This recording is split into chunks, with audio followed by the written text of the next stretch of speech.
Iilan sa casts ng upcoming teleserye na Sig-Abo ipinakilala na. Nito nga lamang nakaraang araw nang ginanap ang Storycon meeting ng upcoming teleserye na Sig-Abo na pinagbibidahan ng kapamilya stars at celebrity couple na sina Julia Montes at Coco Martin. Sa naturang Storycon meeting ay nagpasalamat nga sa publiko sina Julia at Coco dahil kahit sa March 16 pa nga ipapalabas ang Sig-Abo sa national television ay naging napakainit na ng pagtanggap ng mga ito.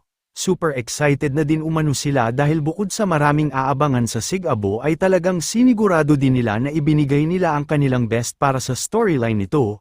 Ipinakilala na din nila sa publiko ang iilan pang casts ng Sig-Abo.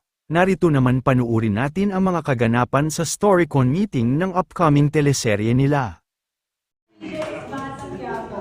At syempre, kaya tayo nandito ngayon, tatawagin ko na po ang ating mga producers, ang ating minamahal na producers, of course, simulan ko po.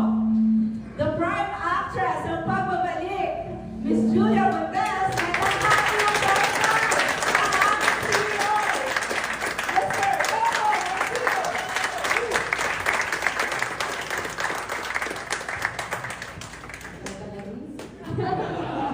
Ito lang na ako magpa-akit sa akin sa stage. Una-una po, maraming salamat. Good morning, everybody.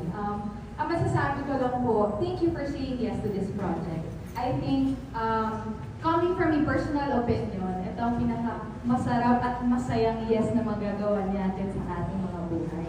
Kasi sobrang, kita nyo naman po ang trailer ng Bata Quiapo. Ganun po talaga ka-hardworking at ka-talented lahat ng CCN Film production team. Ngayon, gusto ko rin magpasalamat sa buong team. Sobrang saludo ko sa inyong mga talent, sa inyong passion, sa inyong lahat. Lahat buong puso nyo ginagawa ng proyektong to. And I'm so happy to be part also ng Sig-Abo.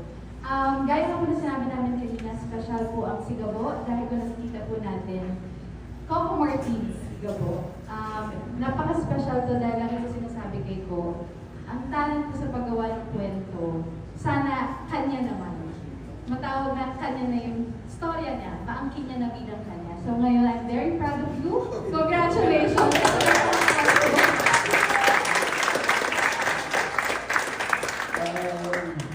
Actually, nalungkot ako na after the provision ng Bata Quiapo, alam naman natin na natapos na ang kontrata ng FPJ sa ABS-CBN and then nalipat siya sa GMA. Kaya sabi ko, walang choice na siguro ito na rin tamang timing, tamang balikan ako na para gumawa ako ng sarili kong proyekto, na sarili kong title. Which is ito may kauna-unaan ko na show na gagawin na ako mismo yung nagbuo from the very start. Kaya kung mapapansin nyo, halos lahat ng mga artista dito, totoo sinabi kanina, handpick ko lahat.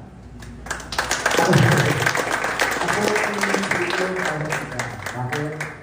Kasi karamihan dito mga nakatrabaho ko. Alam na nila yung extent ko, alam na nila ang hirap ng production, alam na nila pag sinabi nila, ako po, okay ko, kung makakatrabaho namin. Hanap buhay talaga yan. Hindi ito parang nagpapakasyon, naglalaro. Kasi alam naman natin na pinag-iisipan, di ba? Ina-important, pinag-gastusan. Talagang, nakita naman natin yung sa trailer ng pagtatapos. Ako rin yung video MD, no? Second week pa lang to, may mas magiging MD pa kami ng provinsyano. Kasi ang pwede namin sa MD, Marawi. Talagang minasak namin yung buong Manila. Kaya, sinasabi ko ngayon to, ang ibig sabihin ito,